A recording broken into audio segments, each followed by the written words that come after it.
नमस्कार दोस्तों, आप सभी का स्वागत है हमारे YouTube चैनल अनंत कथा पर। दोस्तों, आइए यह कल्याणकारी कथा श्रवण करते हैं। उससे पहले आपसे निवेदन है कि कृपया इस चैनल को सब्सक्राइब करें और वीडियो को लाइक जरूर करें। दोस्तों, आज हम आप लोगों को सुनाने जा रहे हैं फाल्गुन मास कथा अध्याय 2 राजा इक्ष्वाकु तथा जापक ब्राह्मण की कहानी कथा। एक बार की बात है, राजा इक्ष्वाकु के राज्य में एक ब्राह्मण रहा करता था, जिसका नाम जापक ब्राह्मण था, क्योंकि वह हमेशा गायत्री मंत्र का ही जाप किया करता था। ब्राह्मण ने नियम और संयम के साथ गायत्री मंत्र का धैर्यपूर्वक हजारों वर्षों तक जाप किया। जापक ब्राह्मण के इस कठिन जाप के कारण गायत्री देवी उस पर प्रसन्न हो गई और उन्होंने जापक ब्राह्मण को दर्शन देकर कहा है, ब्राह्मण, मैं आपकी तपस्या से प्रसन्न हूँ। बताइए मैं आपके लिए क्या कर सकती हूँ। तब उस जापक ब्राह्मण ने कहा कि हे देवी, मुझे कुछ नहीं चाहिए, मैं तो बस इतना ही चाहता हूँ कि मैं कभी भी जप और तप करना ना भूलूं। तब गायत्री देवी ने कहा है, ब्राह्मण, आपकी इच्छा अवश्य पूर्ण होगी। इसके साथ ही मैं आपको वरदान देती हूँ, आपको अपने पुण्य प्रताप के कारण श्रेष्ठ लोकों की भी प्राप्ति होगी। इतना कहकर गायत्री देवी अंतर्ध्यान हो गई और जापाक ब्राह्मण फिर से अपना नित्य कर्म करने लगा। कई वर्ष बीतने के बाद उनके पास स्वयं एक बार धर्मराज प्रकट हुए और ब्राह्मण से बोले, है ब्राह्मण देवता, मैं धर्मराज धर्म का देवता हूँ।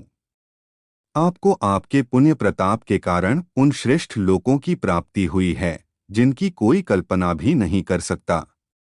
आप यह अपना नश्वर शरीर त्याग कर जहां जाना चाहते हैं वहां जा सकते हैं। किंतु ब्राह्मण बोला है, धर्मराज, यह तो संभव नहीं है कि मैं अपना यह शरीर त्याग दूं, क्योंकि इस शरीर के साथ मेरे कई दुख सुख और तपस्या का पुण्य प्रताप जुड़ा हुआ है। इसलिए मैं इस शरीर को छोड़कर कहीं नहीं जा सकता। अगर मैं इस शरीर को लेकर कहीं जा सकता हूं तो मुझे अवश्य बताइए, मैं आपके साथ चलने के लिए तैयार हूं। तभी वहां पर मृत्यु की देवी साक्षात प्रकट हो गई है। उनके साथ यमराज और काल भी थे। यमराज ने कहा है, ब्राह्मण श्रेष्ठ, मैं आपका आदर करता हूं और आपसे विनती करता हूं कि आप अपने इस शरीर का त्याग कर किसी भी श्रेष्ठ लोक में जा सकते हैं। किंतु ब्राह्मण देवता ने कहा, मैं अपना शरीर छोड़कर कहीं भी नहीं जाना चाहता। इसके बाद काल ने कहा है, ब्राह्मण देवता, मैं साक्षात काल हूं और आपका इस धरती पर समय खत्म हो गया है, इसलिए आपको अपना शरीर त्यागना ही होगा। तब मृत्यु की देवी बोली, ब्राह्मण देवता, मैं मृत्यु हूँ जो शरीर के साथ साक्षात आपके सामने खड़ी हूँ। और जैसा काल ने कहा कि आपका समय पृथ्वी पर समाप्त हो गया है, इसलिए आपको मृत्यु का वरण करना ही होगा, क्योंकि इस शरीर का त्याग करना अनिवार्य है। कोई भी प्राणी इस पृथ्वी लोक पर अजर अमर नहीं है। इतना सुनने के बाद ब्राह्मण देवता ने कहा, आप सभी अंदर आइए, और उन सबका ब्राह्मण देवता स्वागत करने लगे। तभी अचानक महाराज इक्ष्वाकु उस ब्राह्मण देवता की कुटिया में पहुंचे। महाराज इक्ष्वाकु को देखकर ब्राह्मण ने उन्हें प्रणाम किया और कहा है, राजन, कहिए मैं आपकी किस प्रकार से सहायता कर सकता हूं, बताइए क्या चाहिए आपको। यह सुनकर महाराज इक्ष्वाकु ने कहा कि हे ब्राह्मण देवता, आपका कार्य तो मांगने का है, देने का नहीं। इसलिए आपको अगर किसी भी वस्तु या सेवा की आवश्यकता है तो मुझे कहिए। तब ब्राह्मण देवता बोले, हे राजन, संसार में दो प्रकार के ब्राह्मण होते हैं, एक प्रबुद्ध जो लेते हैं और दूसरे निर्बुद्ध जो देते हैं। और मैं निर्बुद्ध ब्राह्मण हूँ, मुझे भोग विलास मोह माया से कोई लाभ नहीं, मैं तो जप तप करने वाला सन्यासी हूँ। तब राजा बोले, है ब्राह्मण देव, मैं एक क्षत्रिय हूँ और क्षत्रिय कभी कुछ मांगते नहीं हैं। अगर मांगते हैं तो सिर्फ युद्ध, और आप युद्ध दे नहीं सकते।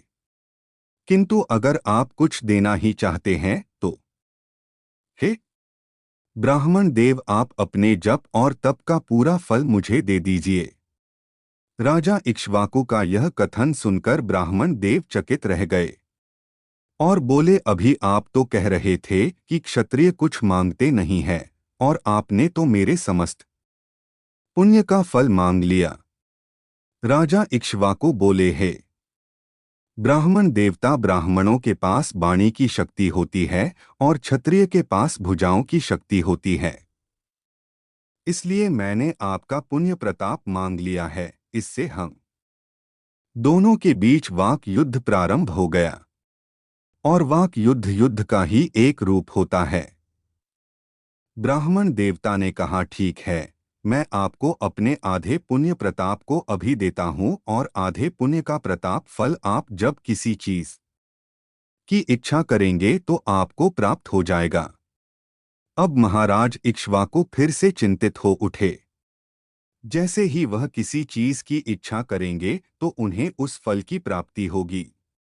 अब महाराज इक्ष्वाकु एक धर्म संकट में फंस गए कि क्षत्रिय का यह धर्म होता है कि वे किसी से कुछ नहीं ले सकते। उन्होंने ब्राह्मण देवता से कहा कि इस पुण्य प्रताप का क्या फल प्राप्त होगा, आप यह बता सकते हैं, क्योंकि जो फल मुझे प्राप्त होने वाला है पता नहीं है मेरे योग्य होगा या नहीं होगा।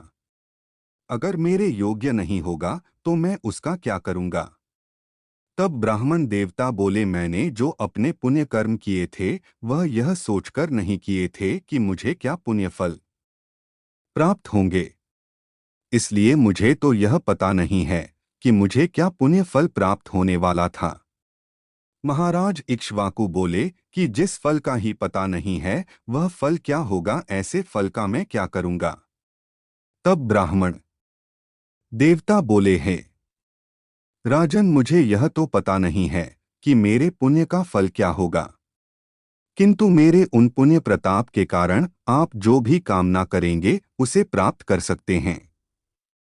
अगर आप मेरे पुण्य के फलों को नहीं लेना चाहते तो आप मिथ्या साबित हो जाएंगे, और मैं स्वयं अपने वचन से मिथ्या साबित कहलाऊंगा, क्योंकि सत्य ही सृष्टि का आधार है और आपको यह स्वीकार करना चाहिए। तब महाराज इक्ष्वाकु बोले कि मैं एक क्षत्रिय हूँ, मैं लोगों की रक्षा करता हूँ, युद्ध करता हूँ, दान देता हूँ। अगर किसी से कुछ लूंगा तो वो अधर्म हो जाएगा। तब धर्मराज बोले, आप दोनों अपना विवाद समाप्त करें।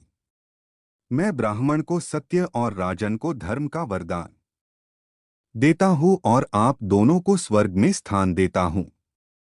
तभी दो व्यक्ति झगड़ते हुए वहां पहुंचे और राजा को देखकर न्याय के लिए बोले। तब दोनों व्यक्तियों ने सारी बात बताई कि मेरा नाम काम और मेरे साथी का नाम क्रोध है। काम ने मुझको एक गाय दान की थी, तब मैंने उस गाय का पुण्य काम से मांग लिया था। अब मैं काम को 2 गाय दान करके उनका पुण्य लौटा रहा हूं, क्योंकि इतने दिनों में ब्याज भी बढ़ गया था, इसलिए 2 गाय दान कर रहा हूं। किंतु काम अब लेने को मना कर रहा है। काम कहता है कि मैंने उस गाय का पुण्य दान किया था और दान की हुई चीज काम कैसे ले सकता है। राजन, हमारा न्याय कीजिए। अब राजा इक्ष्वाकु और धर्म संकट में फंस गए, क्योंकि वे स्वयं इस समस्या से निजात पाना चाहते थे। तब धर्मराज बोले, राजन, आप ब्राह्मण से उनके पुण्य प्राप्त कीजिए और इच्छा कीजिए कि आप और ब्राह्मण दोनों उसका भोग करें। इससे दोनों ही धर्म संकट से मुक्त हो जाएंगे। यह बात दोनों ने स्वीकार की तथा आकाश से सभी देवी देवताओं ने उन पर पुष्प बरसाए।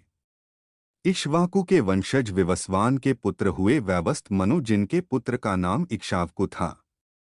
इनसे ही इस वंश का नाम इक्ष्वाकु वंश पड़ गया।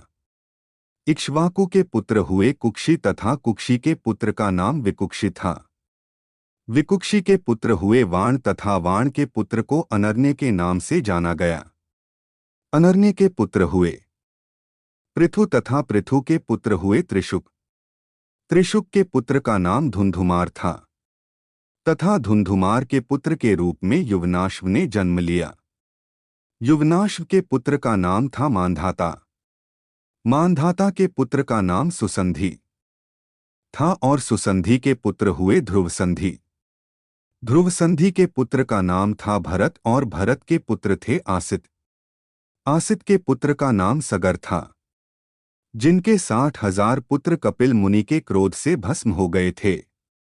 सगर के एक पुत्र थे अस्मज्र और अस्मज्र के पुत्र का नाम अंशुमान था। अंशुमान के पुत्र का नाम दिलीप और दिलीप के पुत्र का नाम भगीरथ था, जिन्होंने अपने पितरों का तर्पण गंगा मां को धरती पर लाकर किया था। भगीरथ के पुत्र कुकस्थ हुए और कुकस्थ के पुत्र रधु, जिनके नाम पर इस वंश का नाम राधोकुल हो गया।